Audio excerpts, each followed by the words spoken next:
Consider the deer. Consider the deer who, when I say deer, doesn't know whether or not I mean a single one, though there were two dead and shiny with maggots on the side of the highway. Or a group of them, always a bit lost in the divided woods, blame our need to reach or leave each other faster. Consider the deer that I saw dead on the shoulder midday, mid-autumn, whose neck, in post-rigor mortis pining, broke itself again so that the head could face the woods setting itself alight.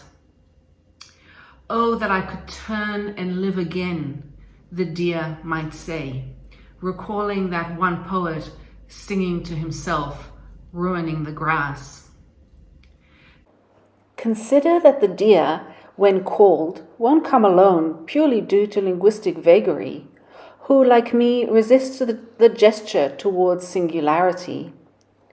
Call my name, and the whole woods rise up inside me. I is a plural state of being.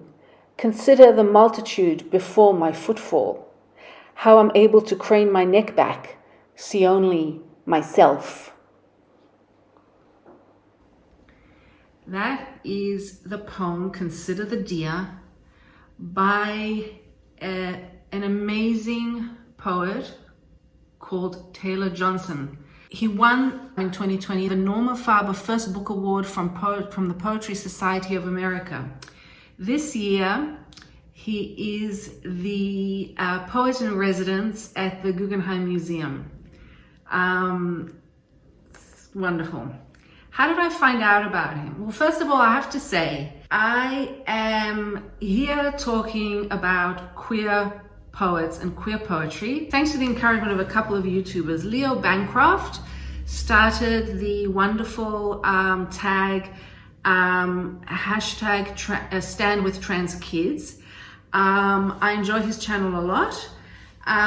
And had heard about it, was then tagged by Anne Novella. Thank you very much, Anne. I really enjoy your channel as well. And so I've been thinking about the tag a lot. And the tag, recommend a favorite book featuring a trans or non-binary character, recommend a book with a journey that taught you something, what are the things that center yourself, who are your mentors. And when I came to trying to decide what it is I was, going to answer, I realized everything was poetry, poetry, poetry. There's so much queer poetry. I think you'd be hard pressed to find a poet nowadays, or at any time really, through the millennia, who wasn't queer in some way. There is something that happens with poetry to language that is vitally important to people who are marginalized. And so I thought what I'd do is I'd look around at who is right now writing the most exciting, to me, only to me, of course it's subjective, the most exciting young poets who are writing from a trans or non-binary perspective. And I originally didn't come across Taylor Johnson. His book came out 2 years ago. I initially came across another young poet, non-binary poet. Their name is Kemi Alabi, because their book called Against Heaven came out this year in April. So at first I bought that book, and I wanted to find some interviews with them, because the book was, I found it somewhat hard going at first. It's a maximalist book filled with so much imagery, color, and so many references that were outside my own world of experience. And so what I do is I go and I find interviews with the poet to help me. So I found an interview with Kemi Alabi on YouTube, and I'll link to it below. It was with Lost City Books bookstore, And interestingly, Kemi, they had asked the bookstore if they could have Taylor Johnson sitting alongside them in the virtual discussion, because they were a big fan of Johnson, and Johnson was delighted to join, and he is also a fan of Alabi. And it was watching their discussion between the two of them, their adoration of each other, their professional adoration of each other's poetic works, and also the way in which they presented their own work and the way they recited the poems. I found that was not only a key to opening the brilliant world of Against Heaven, but it also introduced me to Taylor Johnson, and I'm now a huge fan of both of them. So I thought, in honor of Leo Bancroft and Anne Novella, and with thanks for them including me in this tag, I thought I'd speak a little bit about these two poets. If you're looking for queer poetry generally, you can easily Google and find many, many names, many recommendations. And there's a couple of anthologies that have come out, in the last month. Anthologies of queer poets, queer poetry, queer eco-poetics is one, queer nature poetry is one anthology that actually just came out, and I just bought it.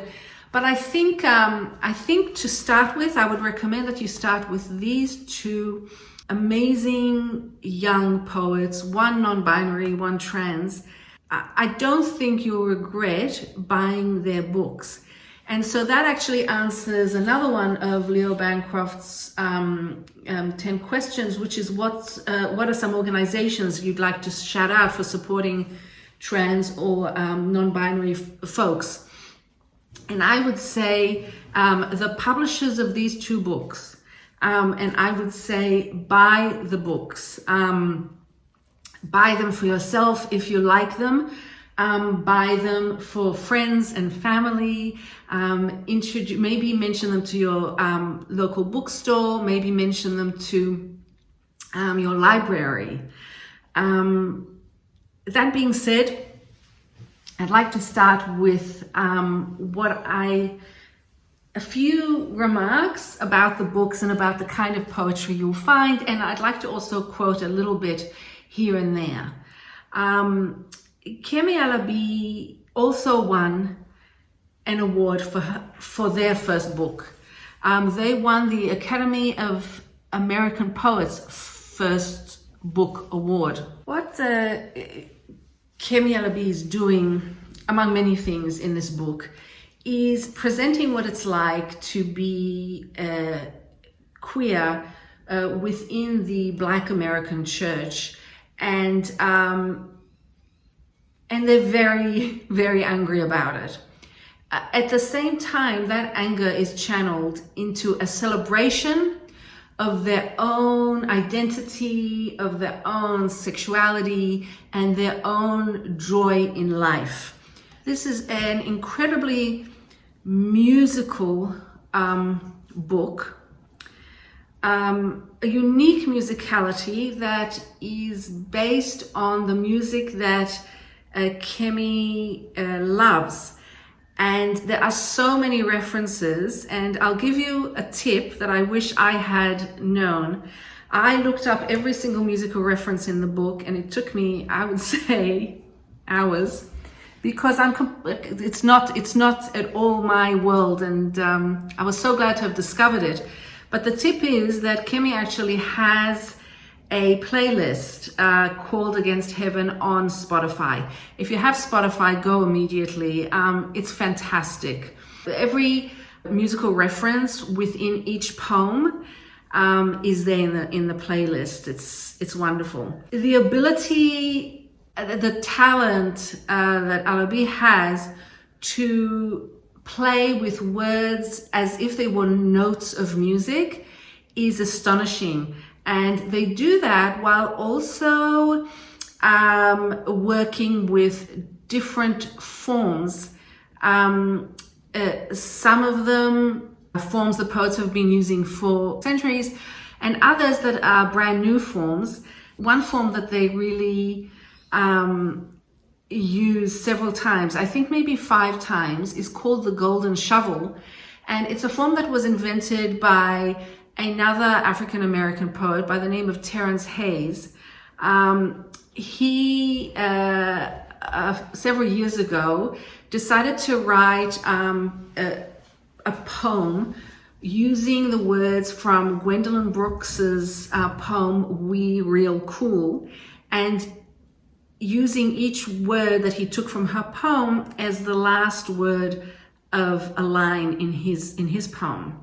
And it was a way of recognizing Gwendolyn Brooks as his guide as he became a poet, and also as a way of bringing in an African American form, really, to a poetry world that is still really, set in its ways. It's set in the sonnet and the sestina and the ballad, and here we have the golden shovel. So what Kemi Alabi, what they have done is they've used that, still noting in the notes in the back of the book as an homage to Gwendolyn Brooks, but also using other people's poems or lyrics of modern day songs or rap songs or some such,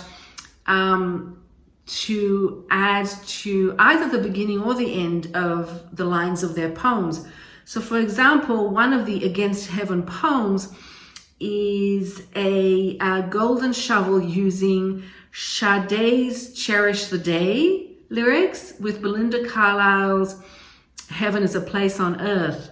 It's a double golden shovel. So if I go down the left margin of the poem, I can read, if you were mine, I wouldn't want to go to heaven. And then on the other side, if I read down, going from the last word of each line, it's oh baby, do you know what that's worth? Okay, so it's the Belinda Carlisle, oh baby, do you know what that's worth? Ooh, heaven is a place on earth. So I'm not a singer, but that's something that you'd never notice ever, really, if it wasn't, if the poet didn't say at the beginning, this is a double golden shovel. But it adds so much, I think, once you do know that. And I'll read the last stanza of this poem.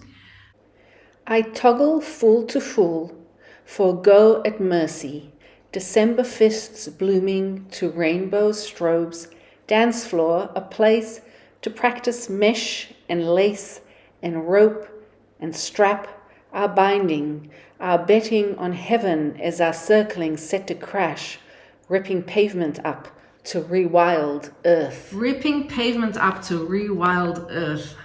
Yes. Almost every poem here, I just felt like going, yes. It's just so powerful and really positive, even when it discusses negative situations, even when it's discussing trauma. There's a set of poems sprinkled throughout the book that Alabi calls the Lion Tamer's daughter's poems. So she has the Lion Tamer's daughter do different things in each poem or talk about different things in each poem. And, you quickly realize that she's talking about, problems in her relationship with her father. But at the same time, the last poem in the series is FKA, formerly known as the Lion Tamer's daughter. There's a lot of joy and a lot of celebration in this book. And it's one that you're going to go back to again and again. You will not regret buying it. The cover itself is a work of art, absolutely. And I looked it up. The artist, I think, is from Barbados. I'll link below. Because Alabi is also originally born in Barbados, grew up in New York, they're now living, I believe, in Chicago.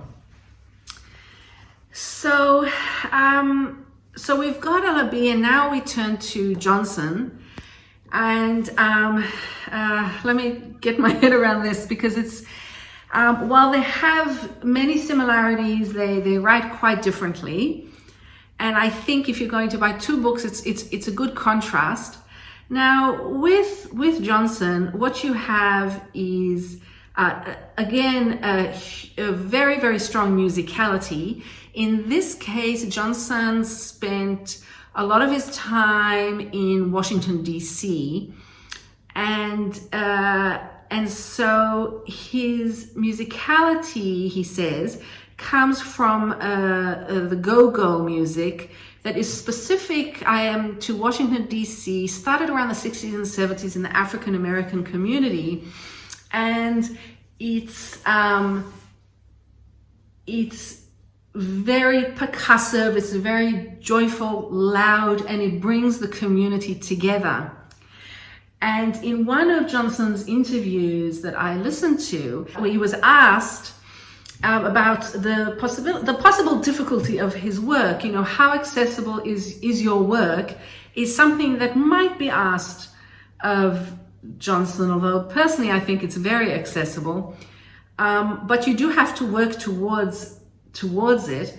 And Johnson says that he feels that with his poems, it's like go-go music. You can sit and watch and listen from the sidelines, or you can join in. You're going to get much more out of the experience if you join in. And I absolutely love that, and I think that's a key to understanding his poems. He does write specifically about being trans. He in a few poems. I'm thinking especially of one poem titled "Trans is Against Nostalgia." But "Consider the Deer," which I started this video with, is my absolute favorite. And I think with these poems, the fact that they are open poems, that they are not descriptive or prescriptive to the point that there's nothing that the reader can bring into it. The fact that they cajole the reader to enter the world of the poem and to take the words and look at them and turn them around and close read. This book is where you're really going to enjoy a close read, where you're not going to want to read a poem quickly, you're not going to want to skim, you're going to want to examine the language, because really what Johnson seems to be doing, to me at least, is exploring his own shifting identity or identities, and how a language is able or unable to help him with that. There's layers and layers in these poems to delve into. And I come to these two poets and these two books as an outsider, learning as I go. And I found myself welcomed into that world and learned a lot. But I mean, apart from that, it's not really about learning. It's not about, you know, the didactic poem. It's actually through the curiosity that a poetry reader brings to these books, you can enter an absolutely brilliant world. And I so recommend them. So back to the tag. As far as the number 7, what's your walk-on music? Well, there's no question that it's The Look by Prince. Specifically, I like the video, you know, that shows Sheila Easton performing with him and Sheila E on the drums. I'm going to I'll link to it. You can't go wrong. I mean, you can't go wrong. You'll feel much better. Always. It's a guaranteed outcome. As it is with these two books. So thank you very much. Don't forget that the only real property is the property of the mind. And I'll see you next time. Okay, bye.